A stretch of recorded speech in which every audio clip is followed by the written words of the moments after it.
A group of bearded pigs arrive in the clearing, searching for the last bit of food before heading home for the night.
A turkey vulture prowls the darkening sky, using his powerful sense of smell to search for the last meal of the day.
Did you hear that? That's a very loud call, and it looks like it's coming from up there on that ranch. And hello there, everyone. This is Narnia, our winter, otherwise known as an Asian bear cat. Now, while he is making his way over here, I would like all of you to take a good look at his tail, because a binturong's tail is as long as his body, and they use it like a fifth limb. Now, what this means is that they grasp onto branches just like this one, where they hang down to reach for fruits. Now, even though they are called bear cats, the binturongs, they are neither bear nor cat. Instead, they actually belong more to the family of the civets. Hello, Narnia. I'm over here. I'm over here. Alright, you want to show everyone what your powerful tail can do? Alright, everyone, let's watch this and show what Narnia is going to show you. Hello. Alright, preparing. Alright, coming down a little bit more. A little bit more, and there we go. Now, binturongs like Narnia, they can be found all over the tropical rainforest throughout South and Southeast Asia. But sadly, their population is decreasing. Deforestation is destroying their homes. No tall, healthy trees means no more binturongs. But binturongs like Narnia, they are essential for our planet's ecosystem because they eat a wide variety of fruits. They disperse the seeds all over the forest floor, which helps the rainforest to grow. That's right. So let's now lose one of Asia's most beautiful animals, shall we? Now, if you missed that prehensile turn in action, do not worry, because I have a video.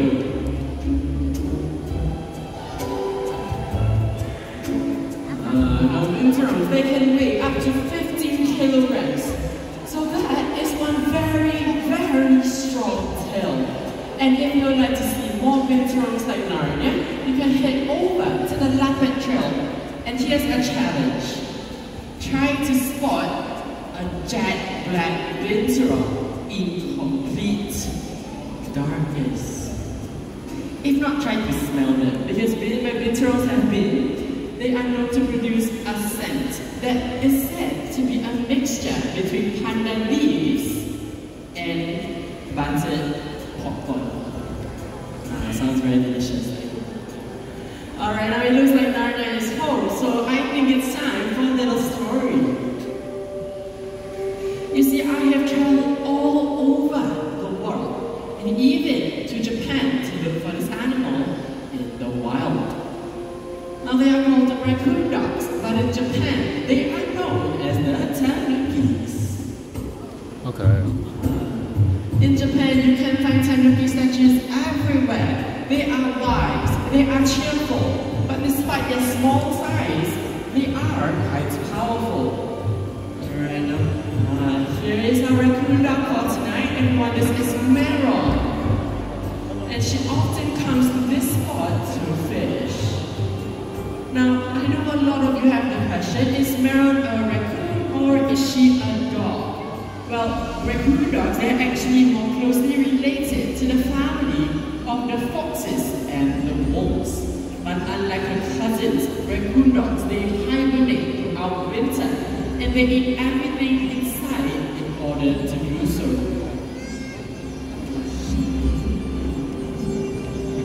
It looks like she's sniffing around a lot, and it looks like she's going to fish.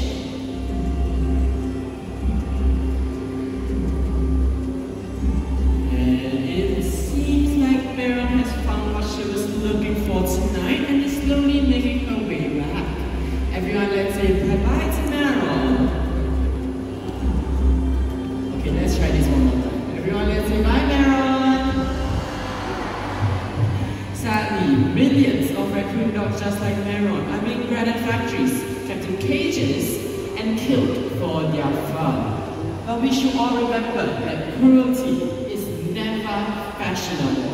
So we should treat all of these animals with a little more kindness. Alright, now from the binturongs to our raccoon dog, let's take our adventure to the skies. Now familiar call of an owl.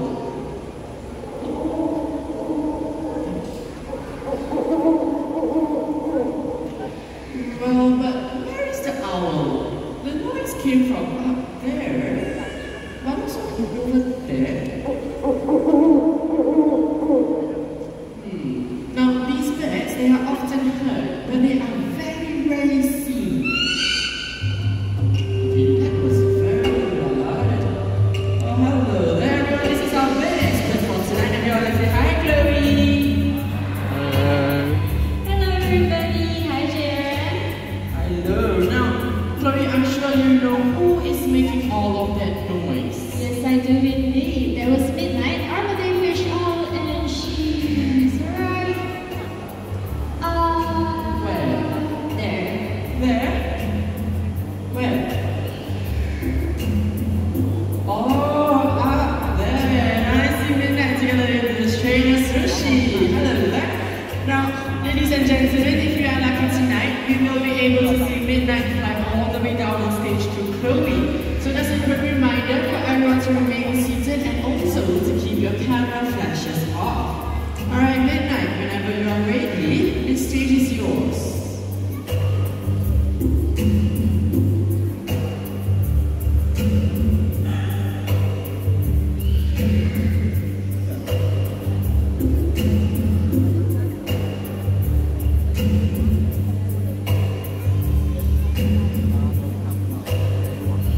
Fish owls, you can often find them standing in water bodies where they wait for their prey to swim back.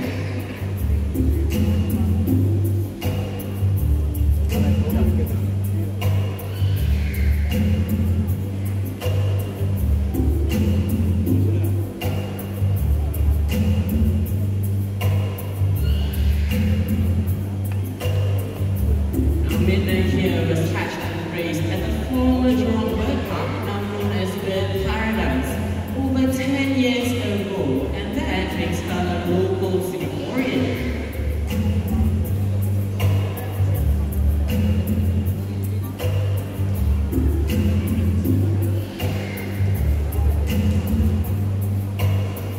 Alright, now if Midnight does not wish to fly tonight, we will not force her to do so, because over here, we give all our animals a choice.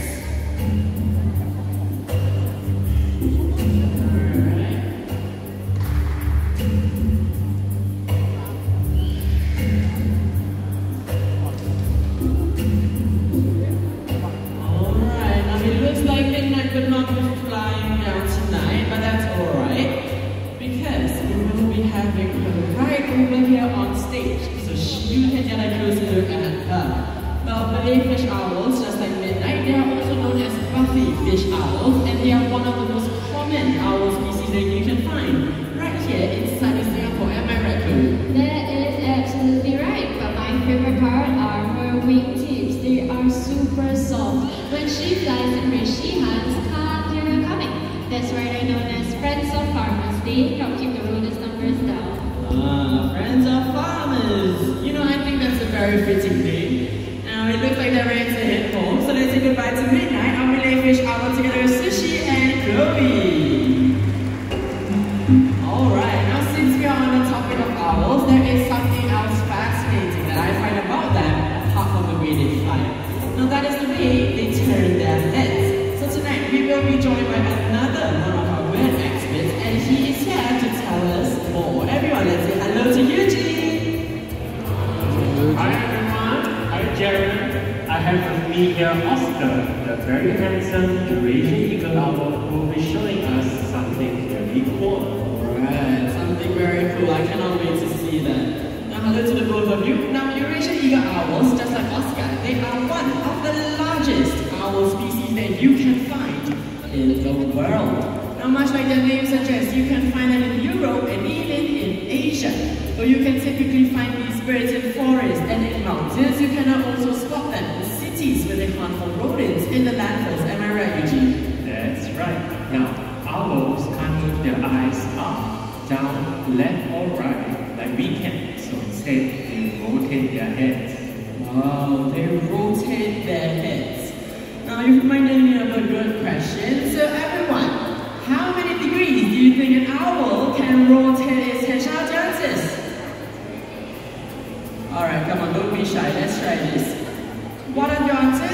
Any guesses? 360. Any more guesses? 270. How about this side? 180, 270, 360. How about this section over here? 320. Alright, a lot of answers, but Eugene, what is the correct answer? Well, instead of telling the answer, why don't we let Oscar show us all instead? No, that's a good idea. Everyone, let's focus our attention to Oscar.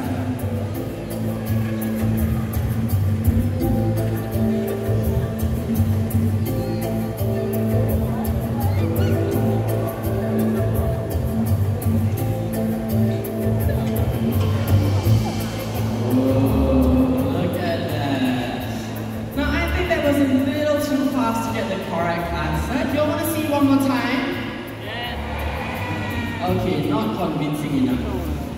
Let's try this one more time. Ladies and gentlemen, you all want to see it one more time? Yeah. Okay, that's very convincing. Eugene, one more time, please.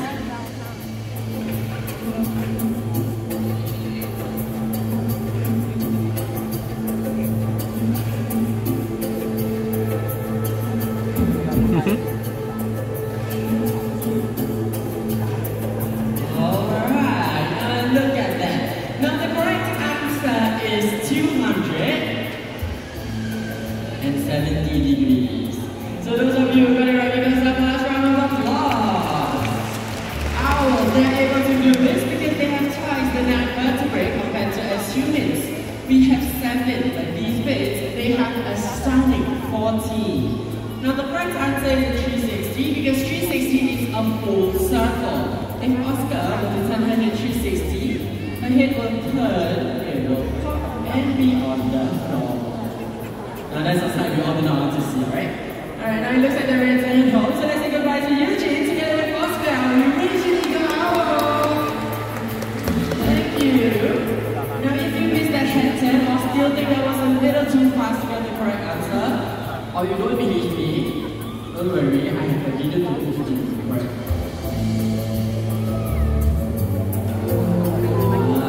Very impressive head turn. But also a little bit creepy. Alright, now Oscar is home. So, ladies and gentlemen, we have been traveling through the continent of Asia.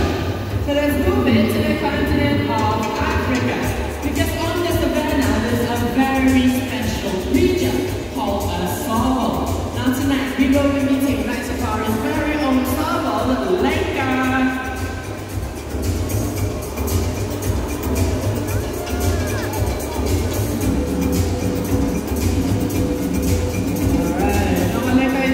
He's reaching deep into those lands with his paws to look for food. Salmons, they are excellent jumpers and they are known to jump really, really high and can even catch birds that are mid flight.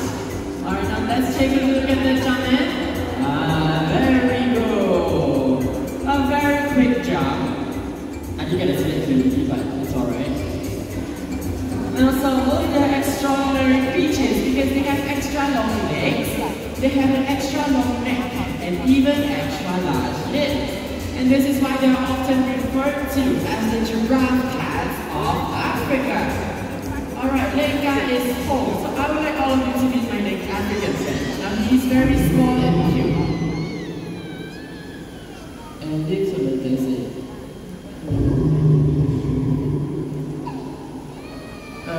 That's not my friend, huh? You can even do this, huh? Chloe? Okay, it's coming from the cave. Sushi?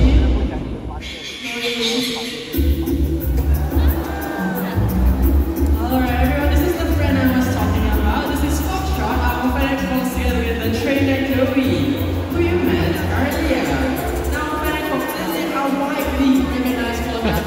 Which helps to keep them cool in the hot desert because they act as his very own personal air conditioning system.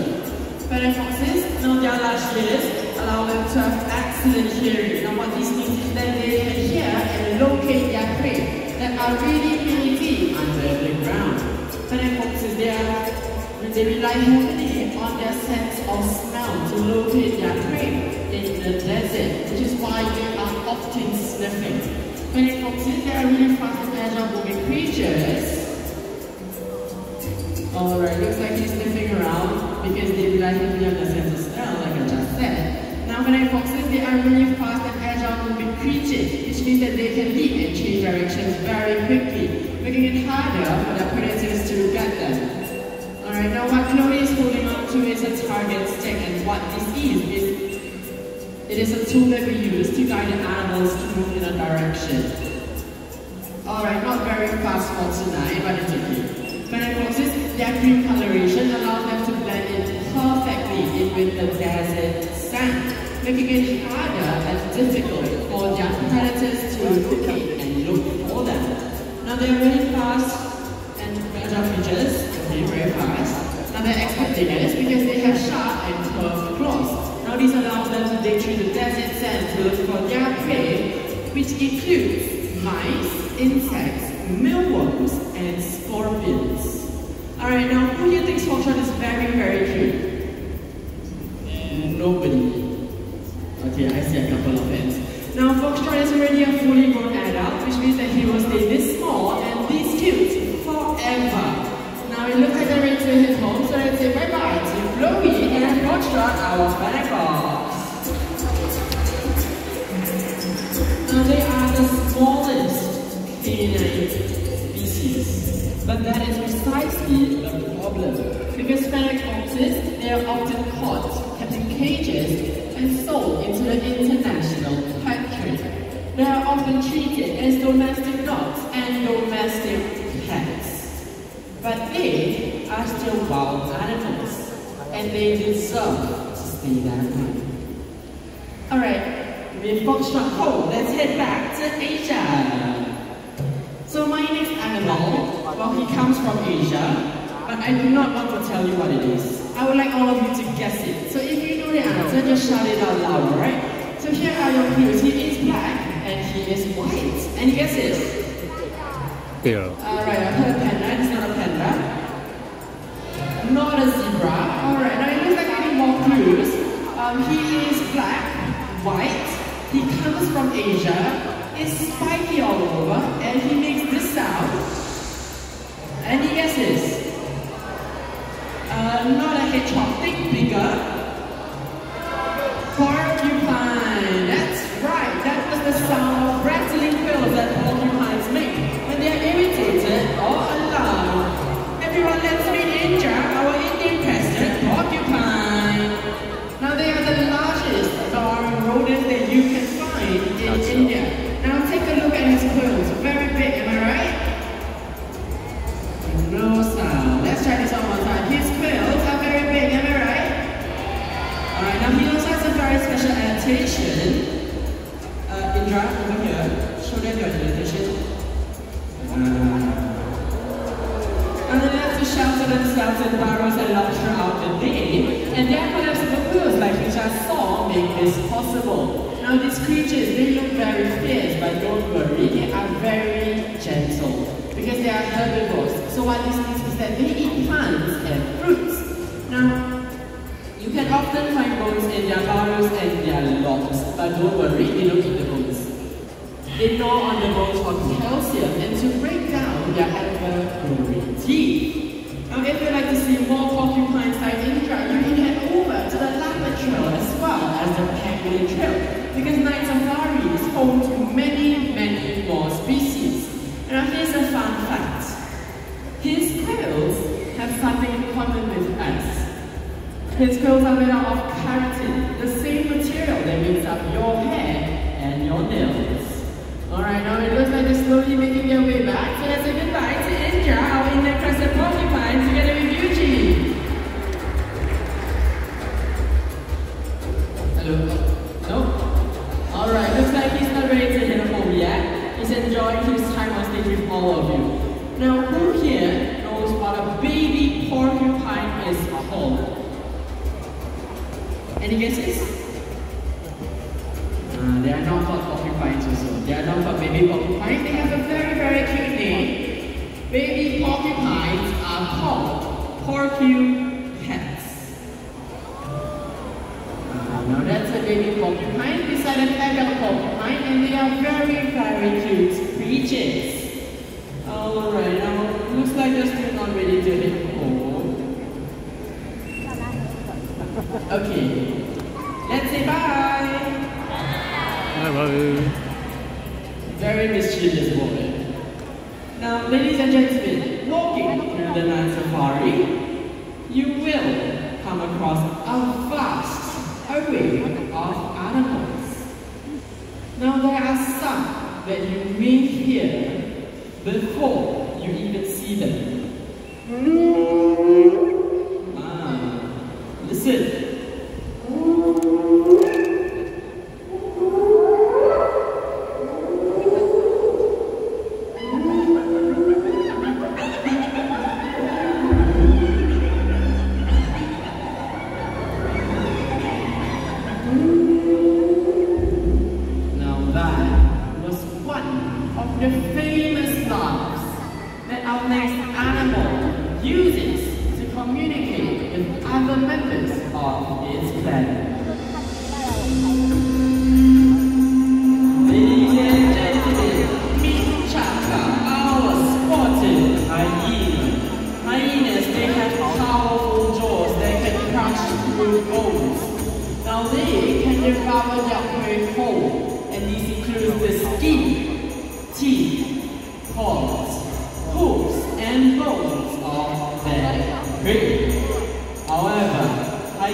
Now, ladies and gentlemen, tonight has truly been an incredible night because we have met so many charismatic animals, am I right? But at the same time, there are so many more that we may never see again.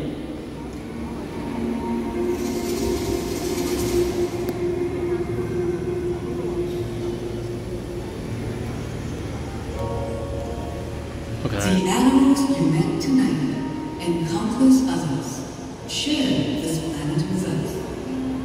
They take what they need and live in harmony with nature. We humans must learn to do the same.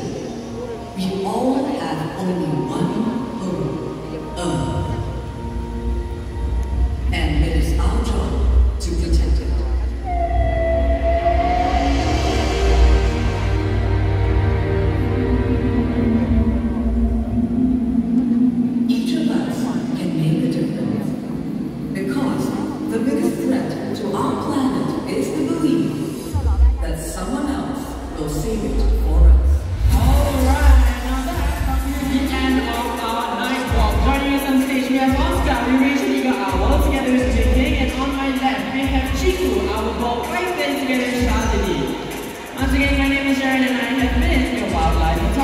Don't forget to keep discovering the wild side of life. Thank you, Stacey.